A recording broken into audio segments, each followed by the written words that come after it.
Hello viewers, আসসালামু আলাইকুম। আশা করি সকলেই ভালো আছেন।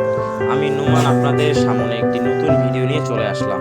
এই ভিডিওর মধ্যে আপনারা জানতে পারবেন পাখির কিছু গুরুত্বপূর্ণ বিষয় সম্পর্কে। আপনাদের পাখিকে কি কি খাবার খাওয়াবেন এবং কি কি খাবার খাওয়ালে পাখির শরীর সুস্থ থাকবে এবং পাখি খুব দ্রুত ডিম বাচ্চা করবে।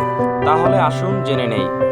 পাখিকে প্রতি সপ্তাহে কম করে হলেও 2 দিন শাক খাওয়াবেন, যেমন লাল শাক, কলমি শাক, সজনা পাতা ইত্যাদি। আবার পাখিকে শুধু চীনা কাউন খাওয়ালেই চলবে না। চীনা কাউন খাওয়ানোর পাশাপাশি পাখিকে বিভিন্ন রকমের খাবার দিতে হবে। সূর্যমুখীর বীজ, পোলাও ধান, দেশি মুরগির ডিম সিদ্ধ করে খাওয়াবেন।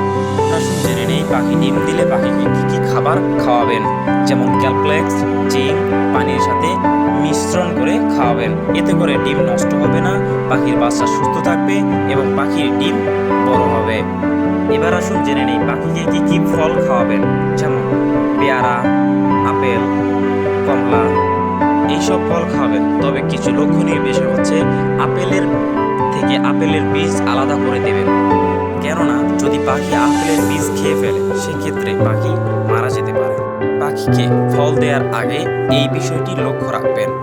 আপনারা যদি নিয়মিতভাবে প্রতি সপ্তাহে পাখিকে এগুলো খাবার খাওয়ান তাহলে খুব অল্প সময়ে লাভবান হতে পারবেন। তো এই ছিল আজকের ভিডিও। যদি আপনারা আমাদের চ্যানেলে নতুন হয়ে থাকেন তাহলে আমাদের চ্যানেলটিকে সাবস্ক্রাইব করে আমাদের পাশে থাকবেন। ধন্যবাদ।